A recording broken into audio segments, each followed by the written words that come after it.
Hello friends, welcome to my channel. तो आज इस वीडियो में डिस्कस करेंगे 4 अप्रैल 2021 को HPSSC हमीरपुर के द्वारा कंडक्ट करवाए गए एग्ज़ाम के बारे में। तो इसका जो पोस्ट कोड है वो है 888। अगर बात करें कि किस पोस्ट के लिए एग्ज़ाम था, तो ये स्टैटिकल असिस्टेंट के लिए एग्ज़ाम था। तो ये जो एग्ज़ाम था ये 4 अप्रैल 2021 को इवनिंग में हुआ था। तो मॉर्निंग में भी एक एग्ज़ाम हुआ था जे मैकेनिकल का, जिसका पोस्ट कोड था 881। तो वो भी हमने डिस्कस किया है, उसका जीके सेक्शन अगर आपने वो नहीं देखा है तो आप इसी वीडियो के डिस्क्रिप्शन में उसका लिंक मिल जाएगा, या फिर आप वीडियोस की प्लेलिस्ट में जाके भी उस वीडियो को देख सकते हो। तो उसका जीके सेक्शन हमने काफ़ी ज़्यादा डिटेल में डिस्कस किया है। तो चलिए डिस्कस करते हैं। तो बाकी जैसे इसकी प्रोविजनल आंसर की आएगी मैं इसी वीडियो के डिस्क्रिप्शन में आपको प्रोवाइड करवा दूंगा। तो आप एक बार आंसर क्रॉस चेक भी जरूर कर लीजिए। तो जैसे कि फर्स्ट क्वेश्चन है कि हिमाचल प्रदेश का भूगोलिक स्थान है। तो इसका जो भूगोलिक स्थान है वो हिमाचल प्रदेश का ऑप्शन ए यहाँ पे राइट आंसर होगा। उसके बाद नेक्स्ट बात करते हैं। तो नेक्स्ट क्वेश्चन है कि sex ratio of Himachal Pradesh as पर सेंसस 2011 इज।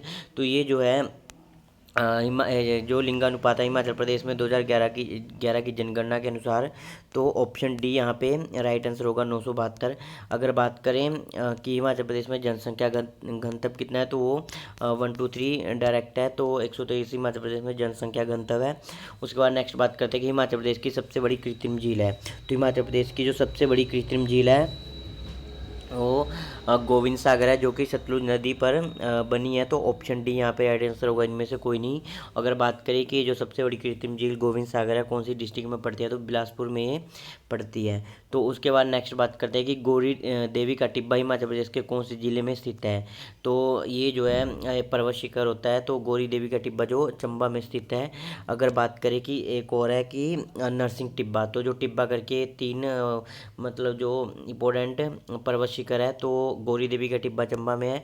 तो उसके बाद एक नरसिंह टिब्बा, तो जो नरसिंह टिब्बा है वो भी चंबा में पड़ता है, नरसिंह टिब्बा। उसके बाद एक और है हनुमान टिब्बा। तो जो हनुमान टिब्बा है वो कुल्लू और कांगड़ा में पड़ता है। तो कुल्लू और कांगड़ा में, तो ये तीन जो है टिब्बा करके क्वेश्चन आते हैं। तो कुल्लू और कांगड़ा में जो है वो हनुमान टिब्बा पड़ता है। बाकी जो दो टिब्बे हैं गौरी देवी का टिब्बा और नरसिंह का टिब्बा, ये चंबा में पड़ते हैं। तो उसके बाद नेक्स्ट बात करते हैं कि भोरंज उपमंडल हिमाचल प्रदेश के कौन से ज़िले में स्थित है। तो जो भोरंज उपमंडल है हिमाचल प्रदेश के हमीरपुर ज़िले में स्थित है। तो ऑप्शन डी यहाँ पे राइट आंसर होगा। तो जैसे उपमंडल पूछे जाते हैं, तो यहाँ पे कुछ और देख लेते हैं उपमंडल इंपॉर्टेंट जो कि एग्जाम में आ सकते हैं और आए हुए भी हैं, जैसे कि मंडी का है। तो मंडी का जो एक सबसे ज़्यादा जो गोहर उपमंडल वो सबसे ज़्यादा पूछा जाता है। तो जो गोहर उपमंडल है वो मंडी में पड़ता है। तो उस हिसाब से ऑप्शन यहाँ पे मंडी राइट होगा। और अगर उन्ना की बात करें, तो उन्ना से भी एक जो उपमंडल है वो पूछा जाता है। तो हरोली, जो हरोली है उन्ना का, वो मतलब पूछा जाता है कि जो हरोली उपमंडल है वो कहाँ पड़ता है, तो उन्ना में पड़ता है। तो कई बार ऐसा पूछ लेते हैं कि एक उप तहसील है भारवेन, तो जो भारवेन उप तहसील है वो भी उन्ना में पड़ती है। तो जो इम्पोर्टेंट चीज़ें हैं, तो बार बार रिवाइज करने से ही आपको याद रहेगी। उसके बाद नेक्स्ट बात करते हैं कि फुलैच त्योहार हिमाचल प्रदेश के कौन से ज़िले में मनाया जाता है। तो ये जो मनाया जाता है किन्नौर में मनाया जाता है। तो ऑप्शन डी यहाँ पे राइट आंसर है। अगर इसके बारे में बात करें फुलैच त्योहार के बारे में, तो इसे उख्यांग के नाम से भी जाना जाता है। फूलों का ये त्यौहार होता है और उख्यांग के नाम से भी इसे जाना जाता है। तो उसके बाद बात करते हैं, नेक्स्ट क्वेश्चन है 96। तो 96 यहाँ पे है, तो कि डुंगरी मेला हिमाचल प्रदेश के कौन से ज़िले में मनाया जाता है। तो जो डुंगरी मेला हिमाचल प्रदेश के कुल्लू ज़िले में मनाया जाता है। तो ये अंतर्राष्ट्रीय स्तर का मेला है जो कि देवी हिडिंबा को समर्पित है। उसके बाद नेक्स्ट बात करते हैं कि माउंट एवरेस्ट सर करने वाली हिमाचल प्रदेश की सबसे छोटी लड़की, तो ये जो डिक्की डोलमा थी, ऑप्शन डी यहाँ पे राइट आंसर है। उसके बाद बात करें कि कौन से हिमाचल प्रदेश में सबसे लंबी अवधि तक सेवा देने वाले मुख्यमंत्री रहे हैं। तो जो वीरभद्र सिंह जी थे वो 6 बार हिमाचल प्रदेश के मुख्यमंत्री रहे हैं। बाकी जो डॉक्टर वाई एस परमार थे हिमाचल प्रदेश के पहले मुख्यमंत्री थे। तो उसके बाद नेक्स्ट क्वेश्चन है कि नेत्री शाहपुर संग्राम 1786 ईस्वी में कांगड़ा के राजा संचारचंद और डैश कांगड़ा के राजा संसार चंद ने किसको हराया था? तो जो हराया था, राज सिंह को हराया था। ऑप्शन सी यहाँ पे राइट आंसर है।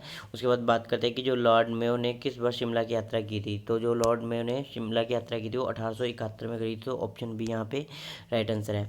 उसके बाद बात करते हैं कि हिमालय पर्वतीय राज्य प्रादेशिक परिषद की रचना कौन से वर्ष हुई थी? तो ये जो हुई थी ऑप्शन डी यहाँ पे राइट आंसर है, 1946 में। तो बाकी आपसे एक रिक्वेस्ट भी है कि अगर मैं किसी क्वेश्चन का आंसर गलत बता दूँ तो आप कमेंट कर देना, तो मैं पिन कर दूंगा। बाकी आप एक बार क्रॉस चेक जरूर कीजिए, मतलब मेरा ही नहीं, अगर आप किसी भी जैसे कि आप ओल्ड एग्जाम पढ़ते हो किसी भी यूट्यूबर से, तो आप उसके मतलब जो उसके द्वारा बताए गए आंसर होते हैं उन्हें जो मतलब ईजी है या फिर कन्फर्म है, आपको उनको क्रॉस चेक करने की आपको कोई ज़रूरत नहीं है। लेकिन कुछ ऐसे क्वेश्चन होते हैं कि जिनको आपको क्रॉस चेक करना चाहिए, क्योंकि ना चाहते हुए भी गलत क्वेश्चन जो है बता दिए जाते हैं। तो उसके बाद नेक्स्ट बात करते हैं कि जैसे ये क्वेश्चन है 101 हो गया। उसके बाद बात करते हैं 102 कि हिमाचल प्रदेश प्रशासनिक अधिकरण के अध्यक्ष कौन थे? तो हिमाचल प्रदेश के जो अधिकरण के जो एडमिनिस्ट्रेटिव ट्रिब्यूनल के अध्यक्ष थे वो थे, ऑप्शन ए यहाँ पे राइट आंसर होगा, जस्टिस हीरा सिंह ठाकुर। उसके बाद नेक्स्ट बात करते हैं, तो यहाँ से इस तरह भी क्वेश्चन पूछ लिया जाता है कि जैसे कि हिमाचल प्रदेश के जो प्रथम लोकायुक्त थे, काफ़ी बार क्वेश्चन पूछा गया, तो सभी को मालूम होगा कि जो हिमाचल प्रदेश के प्रथम लोकायुक्त थे वो थे न्यायमूर्ति TVR तात्याचारी। तो अगर एक क्वेश्चन और यहाँ से, ये 3-4 क्वेश्चन है कि जो बार बार रिपीट होते रहते हैं, तो जैसे कि एक क्वेश्चन हो रहा है कि जो हिमाचल प्रदेश जो लोक सेवा आयोग है तो उसका जो जो गठन पूछ लिया जाता है, और ये पूछ लिया जाता है कि उसके प्रथम अध्यक्ष कौन थे? तो जो उसका गठन है 1971 में हुआ था, कि जिसे बोलते हैं हिमाचल HPPSC। तो इसका गठन जो हुआ था वो 1971 में हुआ था। और अगर बात करें कि इसके प्रथम अध्यक्ष कौन थे, तो इसके जो प्रथम अध्यक्ष थे वो जनरल KS कटोच थे। उसके बाद बात करें कि HPPSC Hamirpur, HPSSC Hamirpur Himachal Pradesh staff selection commission की जो ये एग्ज़ाम करवाता है, तो उसके जो प्रथम अध्यक्ष थे वो कौन थे? तो जो इसके जो प्रथम अध्यक्ष थे वो KC मल्होत्रा थे। तो ये क्वेश्चन भी जो है वो पूछा गया है। तो ये जो 3-4 क्वेश्चन है, तो ये क्वेश्चन है जो बार बार रिपीट होते रहते हैं। तो उसके बाद नेक्स्ट बात करते हैं कि न्योगल पनबिजली हिमाचल प्रदेश की कौन सी नदी पर बनी है? तो जो न्योगल है वो ब्यास पे बनी है, ऑप्शन सी यहाँ पे राइट आंसर है। बात करें एक नोगली खड्डा है, तो जो नोगली है और न्योगल और नोगली ये 2 नदियाँ, तो इनमें कन्फ्यूज़ नहीं होना है। तो जो नोगली है वो जो किसकी सहायक नदी है? तो नोगली जो है वो सतलुज की सहायक नदी है। तो यहाँ पे जो बात हो रही है न्योगल, तो जो न्योगल है वो ब्यास की तो यहाँ पे पनबिजली की पूछा जा रहा है, तो ब्यास पे ये, तो ब्यास की सहायक नदी है, तो इसलिए ब्यास नदी पे ये परियोजना स्थित है। ठीक है।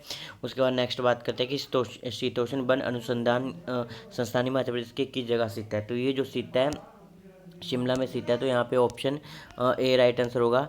उसके बाद नेक्स्ट बात करते हैं, यहाँ से करंट अफेयर के क्वेश्चन शुरू होते हैं कि हाल ही में प्रकाशित रिपोर्टिंग इंडिया पुस्तक के लेखक कौन है? तो जो ये है प्रेम प्रकाश, तो ऑप्शन बी यहाँ पे राइट आंसर है। उसके बाद बात करते हैं कि डूइंग बिजनेस रिपोर्ट 2020 में भारत का क्रम कौन सा था? तो ये जो था 63वां था, तो ऑप्शन ए यहाँ पे राइट आंसर है। उसके बाद बात करते हैं कि हाल ही में कौन से संस्थान ने संचारण उपग्रह CMS-01 प्रक्षेपित किया है? तो इसरो के द्वारा किया गया, ऑप्शन बी यहाँ पे राइट आंसर है। उसके बाद नेक्स्ट बात करते हैं कि कौन से देश ने दिसंबर 14 को शहीद बौद्धिक दिवस मनाया? तो ये जो बांग्लादेश के द्वारा मनाया गया, तो ऑप्शन डी यहाँ पे राइट आंसर है। तो यहाँ से रीजनिंग के क्वेश्चन शुरू होते हैं। तो ये फर्स्ट क्वेश्चन काफ़ी ज़्यादा इजी था, तो गलत इसका राइट आंसर होगा ऑप्शन ए, क्योंकि खुशी का जो है वो दुख है और सही का जो वो गलत है। तो उसके बाद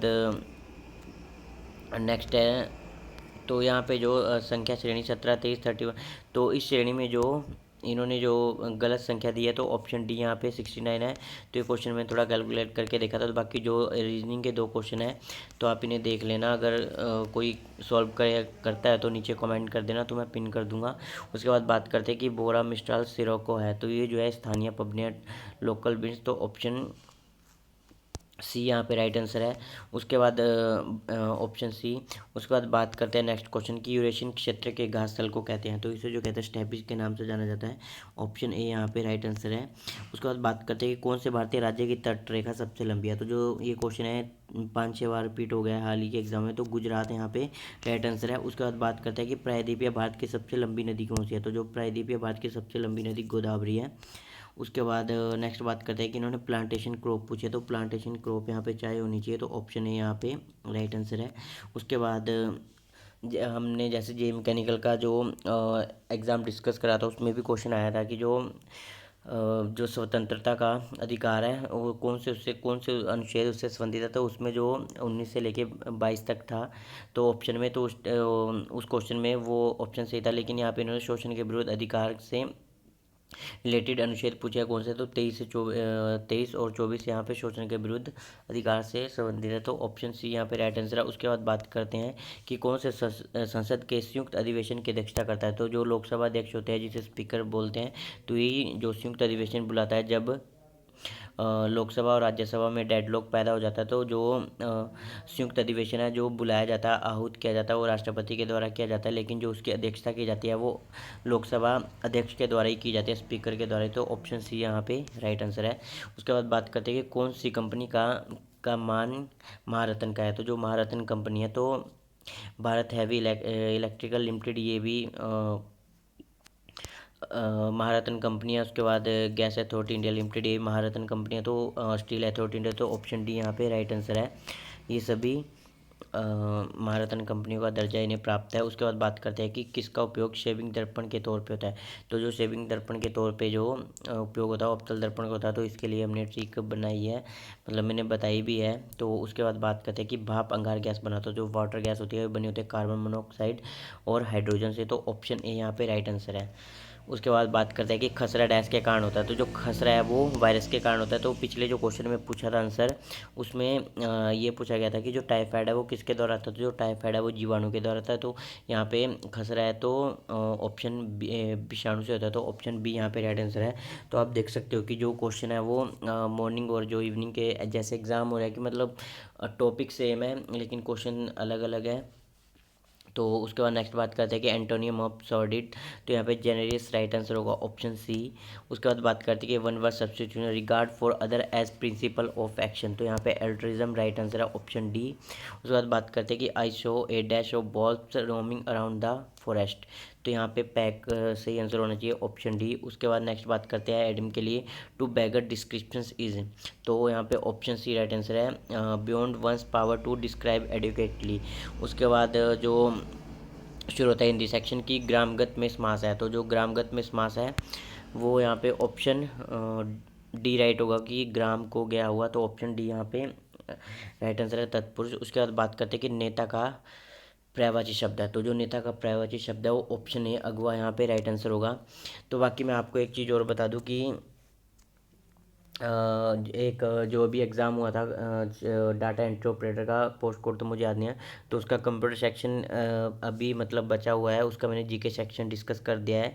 तो अगर आप चाहते हो कि मैं उसका जो कंप्यूटर सेक्शन है वो एज पर ऑफिशियल आंसर की डिस्कस करूँ तो आप मुझे कमेंट कर देना, तो मैं उसका वीडियो बना के अपलोड कर दूँगा, क्योंकि अभी कंप्यूटर ऑपरेटर पोस्ट कोड 812 का एग्ज़ाम 10 तारीख को है, तो इसलिए मैं कह रहा हूँ कि अगर आप चाहते हो कि काफ़ी ज़्यादा हेल्प होगी उससे, डाटा एंट्री ऑपरेटर का जो एग्ज़ाम था उसमें 17 क्वेश्चन कंप्यूटर के आए हुए थे, अगर आप चाहते हो कि वीडियो बनाऊँ तो आप कमेंट कर सकते हो।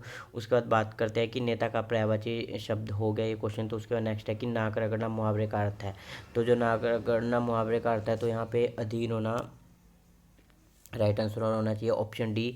उसके बाद बात करते हैं कि जो लेने की चाह रखता हो डैश के लिए एक शब्द है, तो यहाँ पे लिप्सू और मुमुर्सु में से एक ऑप्शन होना चाहिए, लेकिन जो ज़्यादा चांसेस है वो लिप्सू के हैं। बाकी जैसे ही आंसर की आएगी एक बार चेक कर लेंगे। तो इस वीडियो में इतना ही, बाकी अगर आपकी कोई क्वेरीज हो तो आप कमेंट कर सकते हो, किसी भी तरह की आपको PDF चाहिए तब भी आप कमेंट कर सकते हो।